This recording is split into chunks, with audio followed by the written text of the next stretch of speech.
Welcome everybody to our third installment on Battles of the American Revolution. Today we're going to be looking at a battlefield that I imagine most people probably haven't heard very much about, if at all. But in fact, it was the largest open field battle of the American Revolution here in Virginia. Today we're going to be talking with the guest historians about the Battle of Green Spring.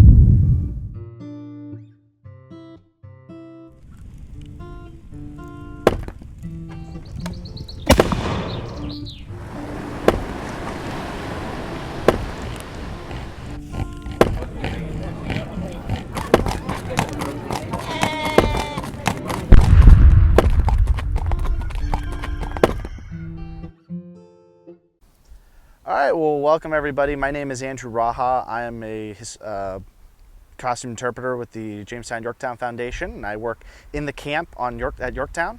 And today we're talking a little bit about a Revolutionary War battle with the expert on this particular battle. Hi, I'm Kirby Smith. I'm a local historian, born and raised in the area. Moved back to the area about 10 years ago and live not too far from the battlefield itself, so just up the road. And started taking interest in Green Spring itself and the history of the American Revolution in the immediate area. We're all very familiar with Yorktown, we're very familiar with Williamsburg, but two of the big engagements of the Virginia campaign in 1781 happened just within a few miles of where we're standing. One of those, in my opinion, is one of the most important leading up to Yorktown, takes place right where we're standing here in the parking lot at the Jamestown Settlement, just off of Jamestown Road and the corner of Green Spring Road. A few years ago, I started putting together a tour of the battlefield itself as more and more information becomes available. We have pension records that are being transcribed and being posted up now. So the soldier stories are starting to get out there. Some of those accounts are more available, more accessible. The same thing over in England and Great Britain. We have records over there that are being put online. More officer accounts that are being published as well. So more and more details are becoming available. A lot of the modern publications that are out there that discuss Virginia in 1781 maybe give Green Spring a page or a paragraph if we're lucky. But there's more material out there, there's more information becoming available, and based on what we know today, it is a very important engagement and one that should be discussed in the overall story of the American Revolution, especially as it relates to Virginia in 1781. I guess the first thing to talk about is what led into the battle. So June 25th, Lord Cornwallis is taking his force of roughly 7,500 to 8,000 British and German soldiers into Williamsburg proper. They've been campaigning all over the place between Richmond, almost all the way up to Fredericksburg, Petersburg, back down this direction towards Williamsburg, and a small force that goes out towards Charlottesville. But by June 25th, they're able to make their way into Williamsburg. And in the process, he receives orders from Sir Henry Clinton, who's the overall British commander of North America at the time in New York City. There's a lot of unknowns happening in the summer of 1781, and one of those unknowns is exactly what General George Washington is going to be doing with his army and what the expectations are of the force waiting outside of New York City. Are they going to lay siege? Are they going to attack? What is the unknown out there? And reading enough of his diaries, he doesn't even know half the time. Right. So he starts to become nervous. You know, there are more and more Continentals that are coming back into the service. The militia are being mustered again and again. We've got the French in the war now. So the British are starting to take Washington and his army much more seriously than they have in the past. And the understanding that with the French also comes siege artillery, also comes a larger navy. So other external assets are now being thrown into this fight. And so Clinton, being as cautious as he was, a very different personality than Cornwallis, who generally was much more aggressive, Clinton writes to him and explains the importance of holding a deep water port here in Virginia. And they had done some surveying over the course of May and June, and Cornwallis took an interest in Portsmouth, down on the south side of the James River, out towards the mouth of the Chesapeake Bay. And Cornwallis was under orders while he was at the city of Williamsburg to move his army down across the James, move down to Portsmouth, turn that into the garrison, the Deepwater Port here in Virginia, to hold on to this portion of the American colonies. Right. Little did he know that eventually there would also become a request for forces. So a number of regiments, some of the best regiments in his force here in Virginia, would be requested by name by Sir Henry Clinton to be loaded on ships and sent to New York City as reinforcements. So July 4th of 1781 is when they finally make that decision to pack up the wagons and begin moving away from Williamsburg, following those orders going to Portsmouth. So at this point, we have Cornwallis in Williamsburg making his way to Portsmouth, knowing that he needs to get there under orders from Clinton. So at what point does that become the Battle of Green Springs? The morning of July 6th. So they leave Williamsburg July 4th. They're moving the nearly 8,000 man force down the road almost directly from the city of Williamsburg, following the modern day Jamestown road that leads This road up. Right here? Yes, this road right here behind us goes roughly 9 miles up towards the city of Williamsburg, right into the historic area where Clinton Williamsburg is today. Okay. And over the course of July 5th, the English are starting to arrive, the Germans are starting to arrive, and you've also got a force of loyalists as well that are under Tarleton. So the British Legion is actually providing some of the security for the main army itself, covering some of those crossings over the creeks that are between here and Williamsburg. And throughout the day on July 5th, we've got the army arriving right here along Jamestown Road, essentially where we're standing, all the way over to what we call Powhatan Creek, which goes out to Back River north of Jamestown Island. And they're starting to cut down the brush. They're building their brush huts, a temporary form of tentage for them at the time. Most of their things were still packed on the wagons for the crossing over the James River to the south side.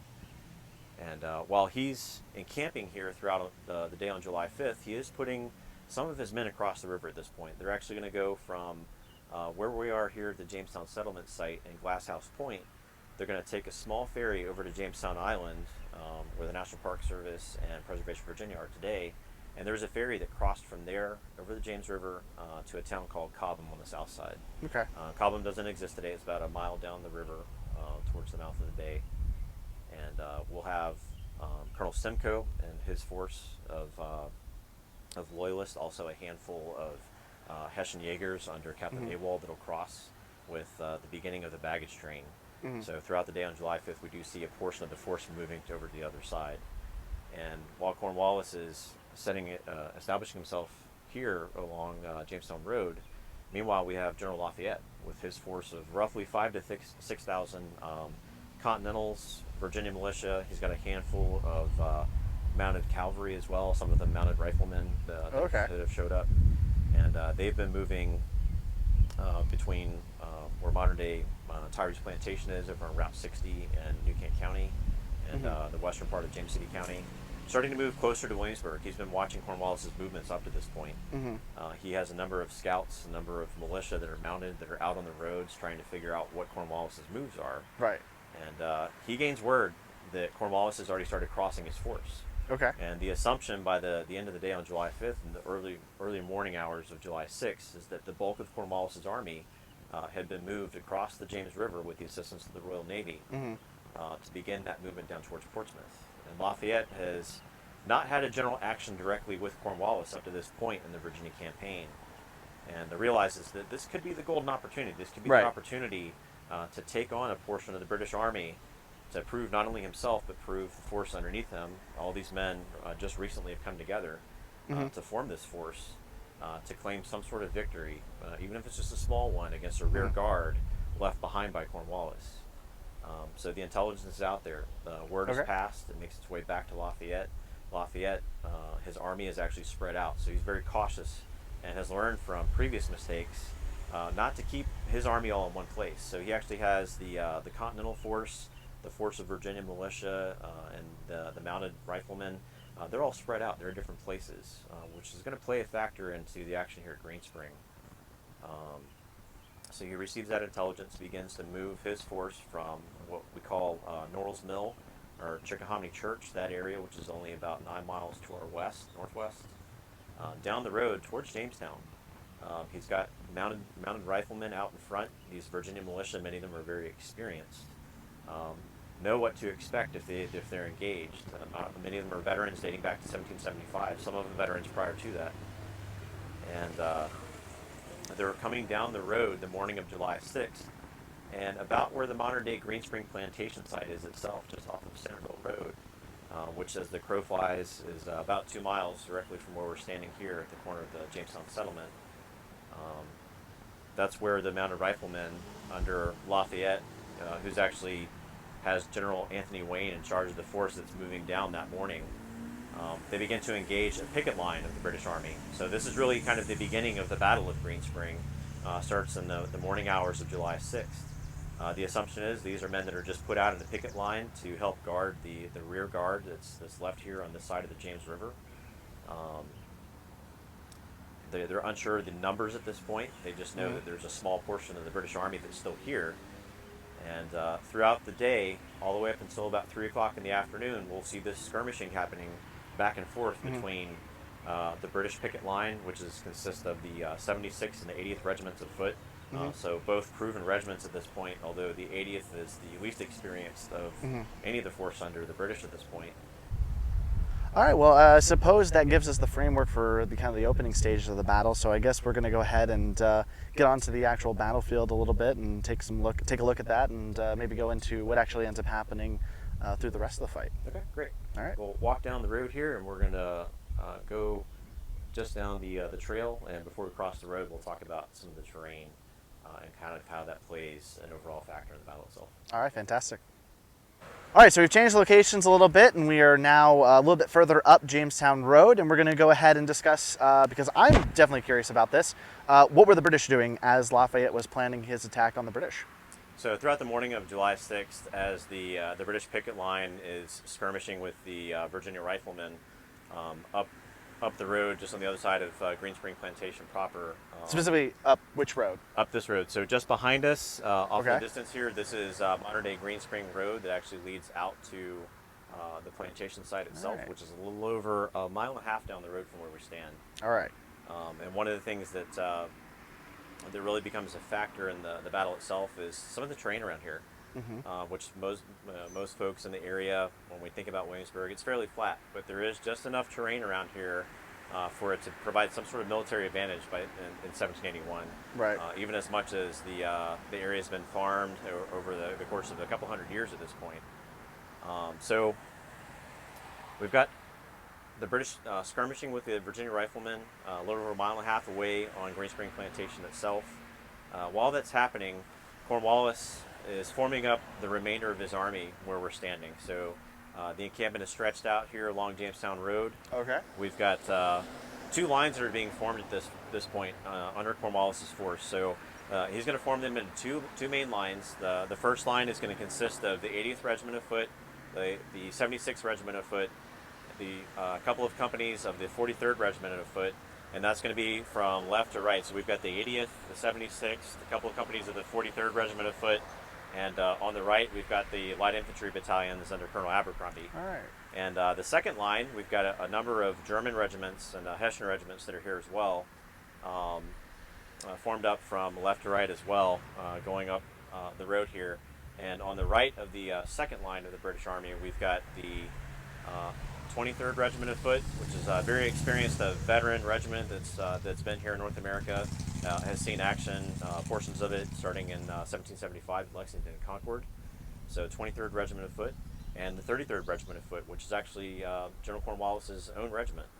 They'll be covering the right flank, and off in the distance we've still got a portion of Tarleton's cavalry, some of his troopers here, providing that security on the far right down towards the creek crossing towards Right. Williamsburg itself. And we also have some mounted cavalry on the right covering a small space between the main British line and James River itself. Okay, so if I'm going to just make sure I'm getting the geography here correctly. So we're standing roughly where the British line would have been formed up, facing the Americans that direction, correct? Yes.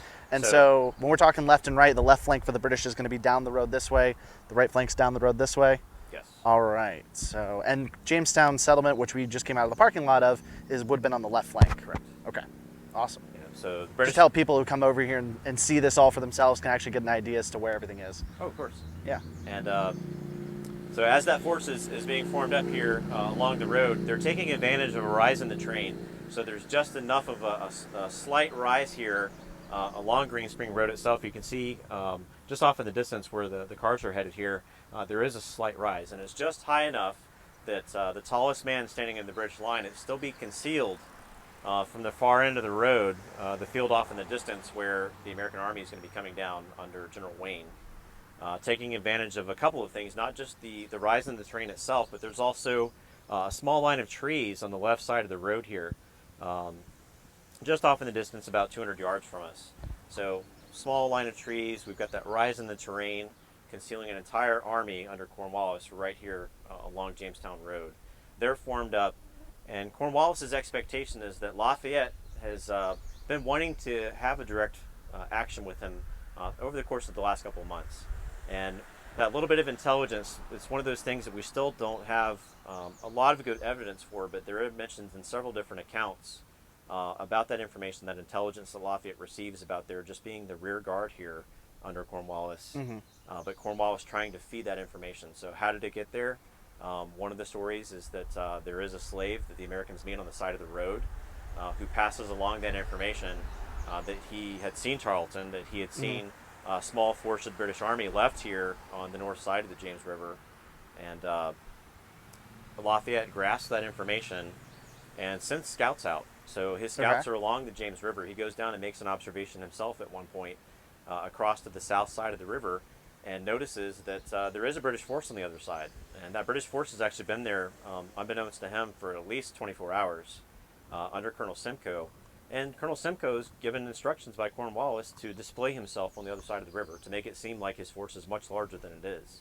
So he's got his green-jacketed loyalists. He's also got a small force of loyalists from North Carolina that are wearing red coats at this point. So that display is just enough to convince the Americans that there is a portion of the British Army on the other side. How much is there? Unknown. But we have some information that it's just the rear guard here. So Lafayette said, this is my opportunity to grasp this situation, to take Cornwallis on in the field, to provide some sort of defeat, something that's going to raise the Continental efforts here in Virginia, something that may win folks over to their side, because there's still a lot of the population around here that's uncommitted at this point. They don't know which side to support. Many Virginians are still unsure, should we support the rebel cause? Should we support this cause of revolution? Or should we still remain loyal to the crown? So a lot of controversy, and Lafayette realizes that an action here and a victory for the Continental Army may win some of them over. So we've got the force off in the distance, skirmishing, the British pickets fighting that delaying action coming down the road towards Jamestown. Now, at this point, the Americans, are they, spoiling for the fight, and that's maybe drawing them into the trap a bit more? Or are the British doing a good job of laying out the trap? Is it a little bit of A and B? It's a little bit of A and B. So General Wayne's given command of the advanced force of Americans that are coming down from the vicinity of Chickahominy Church. And Wayne's force is roughly 800 Pennsylvanians. What's left of the Pennsylvania line by 1781, by the time they arrive here in Virginia. In addition to those 800 Pennsylvanians, we've got roughly 300 Virginia riflemen, Virginia militia, many of them very experienced veterans at this point, in most cases hand-picked, many of them coming from the western counties of the state. And we also have a number of them that are mounted. So mounted riflemen, those are the ones who are at the forefront of the line that are engaging the British pickets.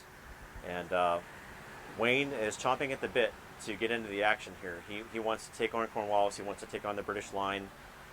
He has a reputation of being very aggressive, but also, in some cases, a little more brave than others.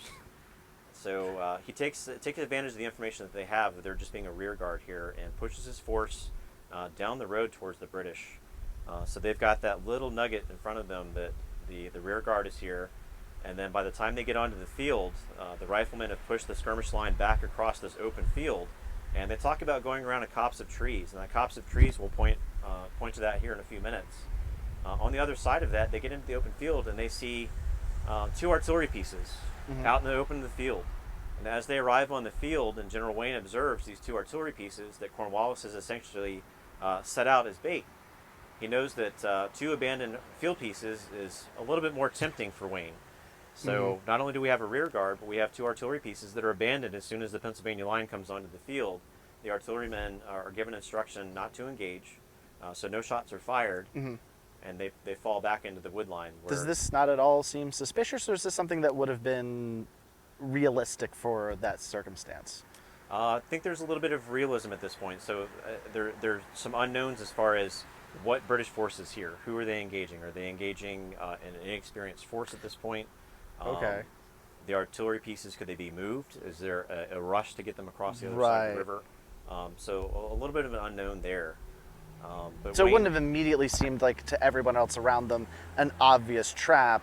It was reasonable that they might be, expecting that could be something that they could go for and not get punished for. right. It was reasonable, especially the pace that they were moving at that point. Gotcha. The fact that there were no horse teams available in the immediate vicinity to move those pieces. So it may be that they were legitimately surprised and the pieces abandoned. Right. So Wayne takes advantage of that, and Okay. his column comes down the road.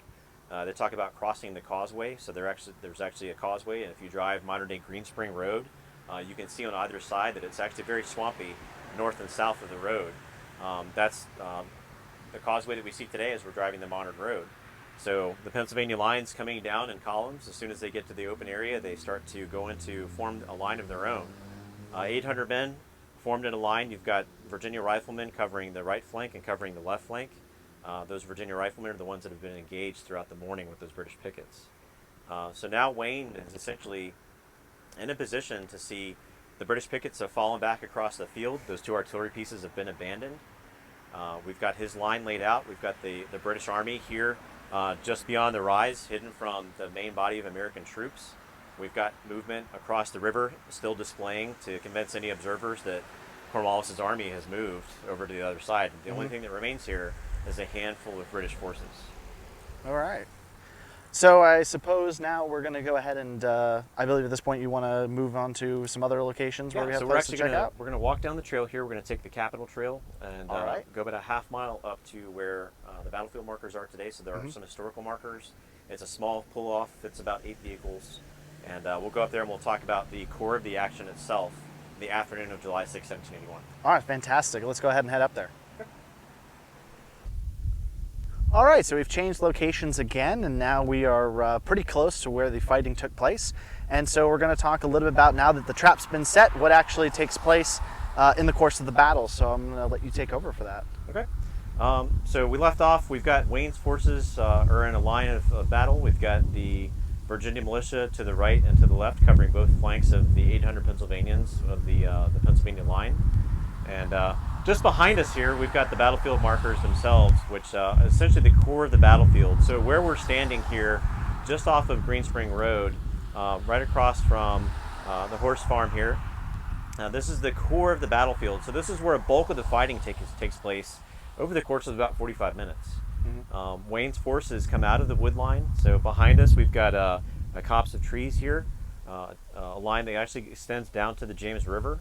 And that line that we see today is fairly close to where it would have been in 1781. So the nice thing about this battlefield in particular is, as you're walking the field today, you're looking at something that's practically unchanged in 1781, something that we're very fortunate for. And the interesting thing is, this field where we're standing, this is the largest open field fight of the American Revolution in Virginia. When you look at the numbers alone, it's interesting. We've got no earthworks here.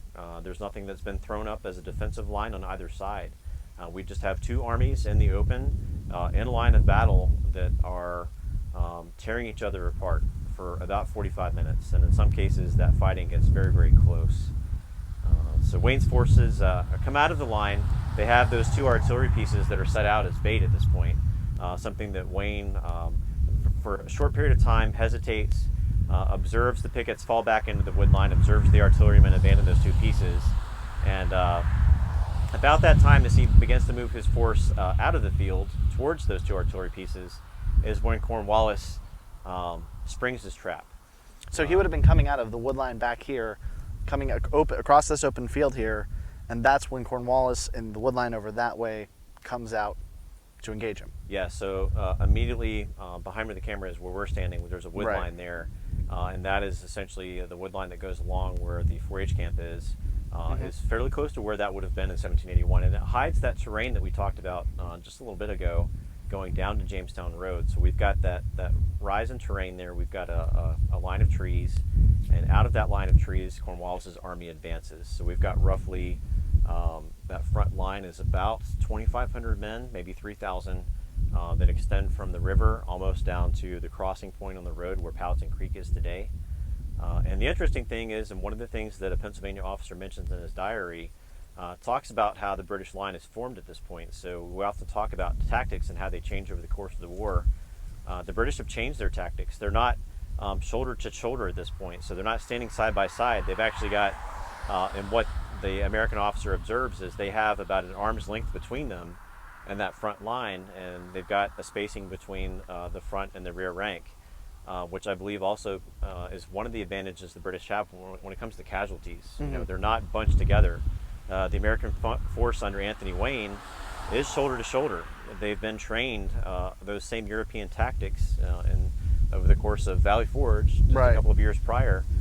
They're a well-trained army. They're professional at this point, but they have changed their tactics. And one of the reasons why I believe they take the casualty numbers they do is because they're still standing shoulder to shoulder. They haven't spread themselves out a little bit like the British Army has.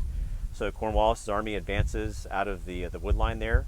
We've got Wayne's force advancing out of the wood line just behind us. And those two forces continue to move closer and closer. Wayne is hesitant at this point. He does stop for a very short period of time and tries to determine, should I take on this action against Cornwallis? And he sees that he's got the force that extends beyond his right flank and beyond his left flank. So he takes a gamble, because behind him, somewhere along the road between Chickahominy Church, stretching down modern-day Centerville past Green Spring Plantation, is another roughly 2,000 Virginia militia and a handful of other Continentals that are on their way. So when word makes it back a couple hours prior to that force under Lafayette back at Chickahominy Church, they understand that a general action may take place here on this field. It's still unknown the size of the British Army. So Lafayette sends word back. Those forces are still moving down the road. In fact, one of the generals talks about his force moving roughly 7 miles in about an hour and 15 minutes. So you can imagine that they're essentially almost at a full run at that point, trying to get down the road, trying to get here to support Anthony Wayne and his Pennsylvanians. But Wayne realizes that force isn't behind him. It's still a little ways out. And in order to buy time, he makes an on-the-spot call and says, okay, I'm going to do something that will hopefully buy me some time. So he brings out his 800 Pennsylvanians. He's got the riflemen on either side covering his flanks. He decides to have his men fix bayonets and do a bayonet charge, something that surprised Cornwallis. Cornwallis thought that he had the numbers on the field at this point in time, but again, he still has no idea what's behind Wayne at this point. Is there another few thousand militia? Words flying all over the place. Some of the numbers that are being thrown around throughout the information and the intelligence making its way through the British lines is Lafayette could have upwards of 10, maybe even 20,000 militiamen answering the call. More Continentals that are coming down from north. You've also got General Greene down in the Carolinas. So it's unknown exactly how large Lafayette's forces are. All right, so Wayne's pushing across the field. What happens next? Wayne pushes across the field. Cornwallis has his line coming out of the trees.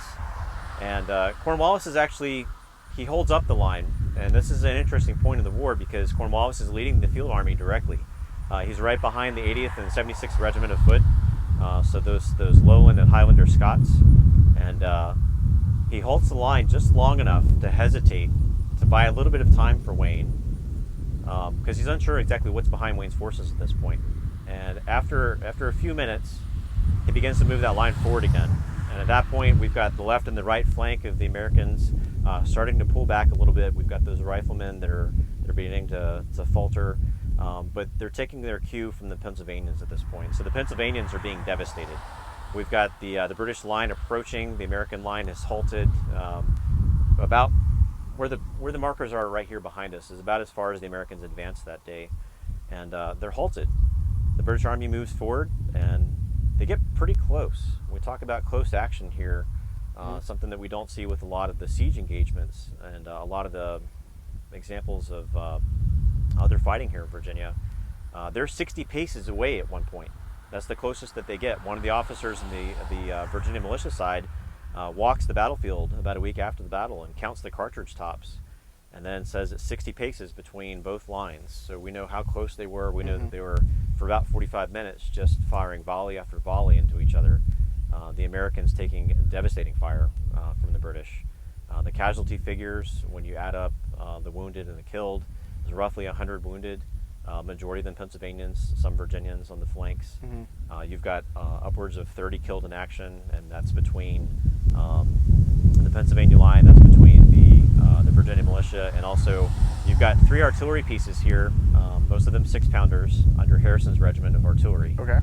The artillery, unfortunately, don't play a huge part in the action here at Green Spring, but the unfortunate thing is a lot of the horses are killed. Some of the artillery themselves are wounded and killed, and the guns are actually left on the field. And Wayne realizes very quickly that he's going to be overwhelmed. So Cornwallis's army will push across the field.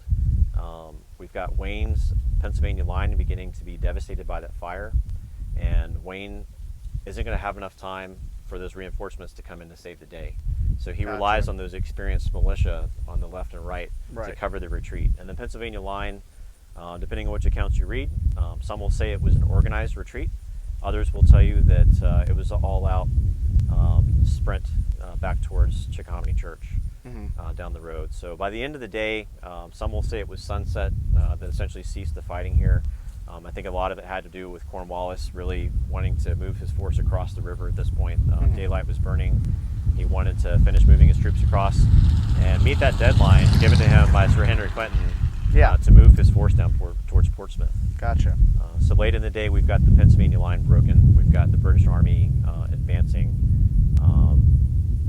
and just devastation on the field between both sides, and the Americans taking the brunt of it. So, battle's over. Americans are in disarray, having retreated back. British decide to pull back to Jamestown Island and continue the trip back over to Portsmouth. Where does it stand at that point? How do both sides categorize this? Is it victory, defeat? Is it important? Is it not? Cornwallis categorized it. If you read his accounts, he just refers to it as the affair near James Island. For him, it's really a small victory, but it's an inconsequential victory as far as he's concerned. He bloodied the nose of the French general, that young upstart that he knew he needed to take on in a fight to teach him a lesson. Lafayette realized it was a lost opportunity to really prove himself on the field, and his accounts and the accounts that make it into the newspapers seem like it, while a loss for the Americans, it really wasn't a terrible loss. The Continental Line had proven itself in an open fight, in an open field against this British Army, a much larger force. So the narrative in the newspapers and what's being published for the general American public is it wasn't that bad of a loss. Right. But we'll see that as Cornwallis pulls off the field, kind of blows off the small victory, the very last thing that he does is actually holds back Tarleton. So Colonel Tarleton, with his force of cavalry, upwards of 500 mounted troopers at this point between his own men of the British Legion, and we actually have a couple of companies of the 23rd Regiment of Foot, again, those experienced veterans. They're mounted as well. Oh, okay. At this point. So he asked and requests Cornwallis to allow him to pursue the Americans as they're retreating, and the opportunity is there to destroy what's left of the only Continental force here in Virginia.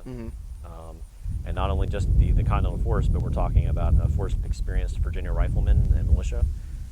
What's left of the mounted American forces here in the state. And a number of accounts say that Cornwallis denied him that opportunity because they really needed to move across the river.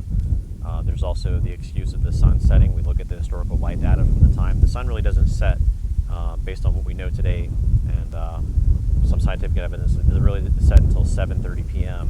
the evening of July 6th, and the fighting really kind of peters off around 5 p.m. And it's about 5 p.m. right now. We're in the site, and it's June 27th-ish, so it's we're looking at just about the same time of year, and there's still plenty of light. If you wanted to pursue an opponent, this is still a good time to do it. Right, and the Americans, I think, within the next 24 hours after the fighting ceases, they do realize that this could have potentially been a very devastating defeat for them. The personal correspondence that we talked about earlier between General Muhlenberg and General Whedon, those two Virginia militia generals, mentions the fact that they could have had their force destroyed. They realized that Cornwallis had the opportunity to pursue those Pennsylvanians. The line was broken. The Virginia militia wouldn't have really had the strength to stop Cornwallis's army, especially the mounted troopers under Tarleton with their reputation. Would have chased down that force on the ground. Right. They would have been split up. Lafayette's forces stretched over about 9 to 12 miles at this point, geez. because he doesn't keep them in one place. Yeah. So they're unable to respond and support one another. But Lafayette realizes the next day that he had just barely escaped having a devastating defeat. Right. And had the American army been destroyed that day, who knows what would have happened at that point. This wouldn't have been just a paragraph in a historical record or modern day books. This would have been a much bigger account. Maybe Yorktown wouldn't have happened. You know, maybe something else would have turned the. I mean, it's Lafayette's reports to Washington as the planning is going on that helps Washington make the plan to come down here and organize his troops. So yeah, that's fascinating. Yeah, and the force that's here under Lafayette that comes off the field, even though they have that defeat, they're the ones that end up bottling Cornwallis up in Yorktown prior to the arrival of the main body of the French and the main body of the American army coming down from New York City. So the opportunity was there for Cornwallis to essentially keep himself from being trapped had he destroyed the Continental Army on the field here at Green Spring. Right. Of course, at this point, he didn't realize he would be in Yorktown. He didn't. So actually, that's an interesting kind of follow-on point there is, at what point after the battle does he realize he has to go to Yorktown and kind of continue to deal with Lafayette as a continuing thorn in his side? Within a couple of weeks. So once they're moved down to Portsmouth and they're there equipping themselves, they're combining their forces, the letters are being exchanged back and forth between Cornwallis and Clinton, requesting that force to arrive to New York City to provide the additional force to prevent the city from being under siege by Washington's army. To give you an idea of what about 60 paces looks like, I'm right now about 60 paces from you. The Battle of Green Spring, this is the closest the two sides got, and where you're standing right now is about even with where the Americans made their furthest advance. We hope you enjoyed that video. If you have any questions for Kirby, please comment, and have a nice day.